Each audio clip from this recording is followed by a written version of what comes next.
집을 팔았는데 세금이 없습니다. 그런데 세무서에서 안내문이 옵니다.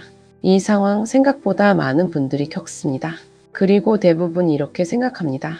비과세라면서 왜 신고하라는 거지? 이 질문 하나에서 오늘 이야기가 시작됩니다. 여기서 많은 분들이 멈춥니다. 세무서 안내문을 받고 당황합니다. 세무사에 전화를 겁니다. 인터넷을 뒤집니다. 그리고 결국 어떻게 합니까?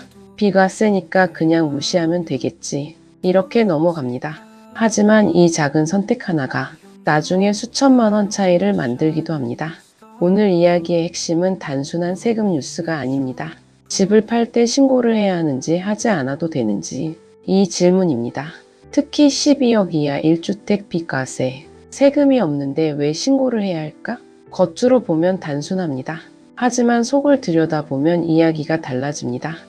오늘은 1세대 1주택 양도세 비과세의 진짜 구조, 그리고 많은 분들이 놓치는 신고의 의미를 차분히 짚어보겠습니다.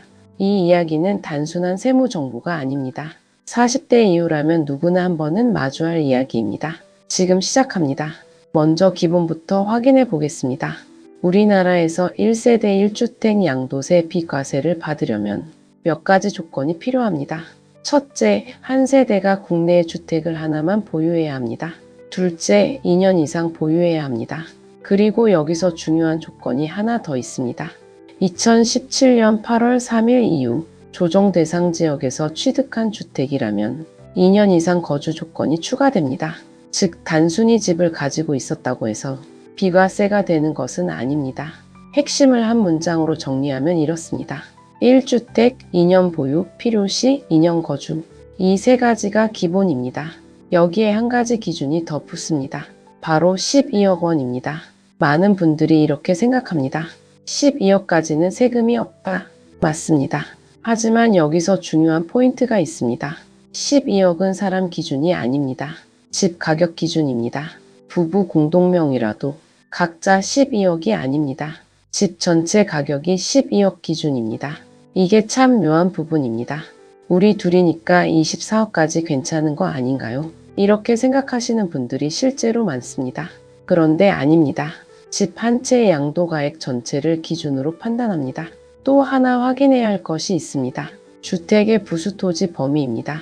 도시지역 안에서는 건물이 정착된 면적의 500가지입니다. 수도권 주거, 상업, 공업지역은 3배, 도시지역 밖은 10배까지입니다. 이 범위를 넘는 토지는 비과세 대상에서 제외됩니다. 이 부분도 의외로 모르시는 분들이 많습니다. 그러면 이제 본론으로 들어가겠습니다. 비과세 요건을 갖췄다면 신고를 안 해도 됩니까? 결론부터 말하면 신고를 하지 않아도 불이익은 없습니다. 세금이 없기 때문입니다. 그런데 현실에서는 조금 다른 일이 벌어집니다.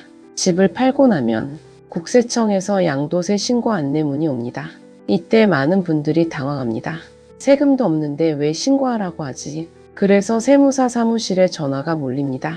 사실 이 안내문은 세금을 내라는 통보가 아닙니다. 국세청이 부동산 거래를 자동으로 파악하고 신고 여부를 확인하는 과정에서 발송되는 것입니다. 무시하셔도 됩니다. 법적으로 문제가 되지 않습니다. 그런데 여기서 이야기가 조금 달라집니다. 끝까지 보셔야 하는 이유가 바로 여기 있습니다. 왜냐하면 신고 여부가 가산세 구조를 완전히 바꿀 수 있기 때문입니다. 문제는 여기서 끝이 아닙니다. 비과세라고 생각했는데 나중에 과세로 판명되는 경우가 있습니다. 예를 들어 이런 경우입니다. 거주기간 계산이 틀렸거나 조정지역 요건을 잘못 이해했거나 또는 주택수 판단이 달라진 경우입니다. 이런 일이 실제로 벌어집니다. 그리고 이때 신고 여부가 결정적인 차이를 만듭니다. 만약 신고를 하지 않았다면 무신고 가산세가 붙습니다. 납부할 세액의 20%입니다. 하지만 비과세로 신고를 했다면 상황이 달라집니다. 이 경우에는 과소신고 가산세가 적용됩니다. 납부할 세액의 10%입니다. 절반 차이입니다. 실제 사례가 있습니다. 비과세로 신고했지만 나중에 과세로 판명된 경우였습니다. 그런데 신고 후 2개월 안에 그 사실이 발견됐습니다. 이때 가산세 75% 감면이 적용됐습니다. 결과적으로 수천만 원의 세금을 줄였습니다. 이 지점입니다. 신고를 하는 이유가 바로 여기 있습니다. 세금을 내기 위해서가 아닙니다. 리스크를 줄이기 위해서입니다. 그런데 여기서 또 하나 주의할 점이 있습니다. 단순히 비과세입니다라고만 신고하면 정상 신고로 인정받지 못합니다. 세법에는 이런 규정이 있습니다. 양도소득세 예정 신고를 할 때 과세표준 신고서에 취득가액, 양도가액 등 세액 산출 내역을 기재하지 않고 1세대 1주택 비과세 표시만 한 경우는 법정 신고기한까지 신고서를 제출한 자로 보지 않는다는 것입니다. 즉 비과세 표시만으로는 신고로 인정받지 못합니다. 취득가액과 양도가액, 세액 계산 구조까지 신고서에 정확히 기재해야 합니다. 이 부분도 많은 분들이 놓치는 지점입니다. 안 하는 이만 못한 신고가 되는 경우가 여기서 생깁니다. 요약하면 이렇습니다. 비과세 확신이 있더라도 취득가액과 양도가액을 포함한 완전한 신고서를 제출해야 가산세 리스크를 줄일 수 있습니다. 그러면 이제 마지막 중요한 이야기입니다. 많은 분들이 12억이 넘는 집을 팔면 세금 많이 나오겠네. 이렇게 생각합니다. 하지만 여기에도 또 다른 구조가 있습니다. 바로 장기 보유 특별 공제입니다. 2년 이상 거주한 고가주택의 경우 최대 80%까지 공제가 가능합니다.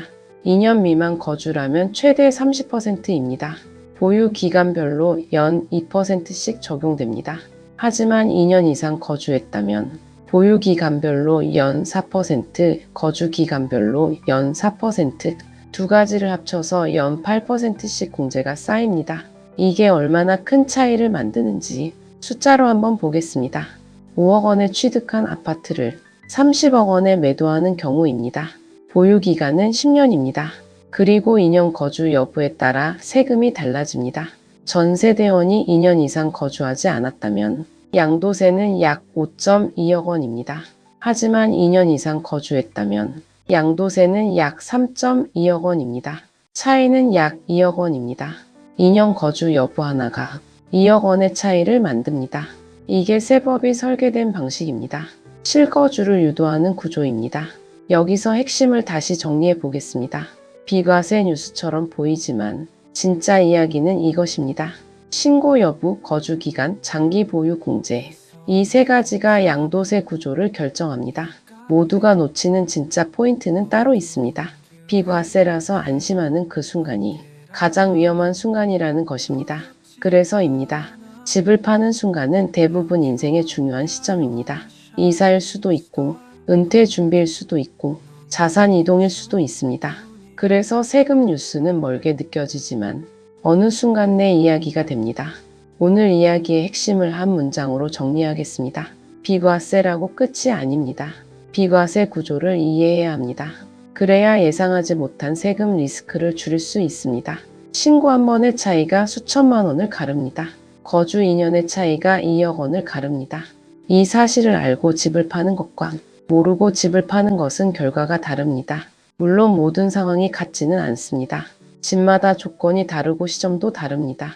전문가 확인이 반드시 필요한 이유가 여기 있습니다. 하지만 한 가지는 분명합니다. 비과세라는 말 하나에 안심하고 넘어가는 순간 그 리스크는 고스란히 남습니다. 그리고 이 질문을 한번 생각해 보시면 좋겠습니다.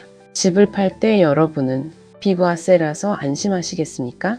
아니면 그래도 신고는 해두는 편이시겠습니까? 이 선택은 생각보다 중요한 차이를 만들 수 있습니다. 다음 영상에서는 요즘 다시 논의가 많아진 양도세와 주택시장 정책의 변화, 이 흐름을 함께 살펴보겠습니다. 구독과 좋아요는 한 번 더 생각해 보게 만드는 힘이 됩니다. 오늘도 행복한 하루 되세요. 감사합니다.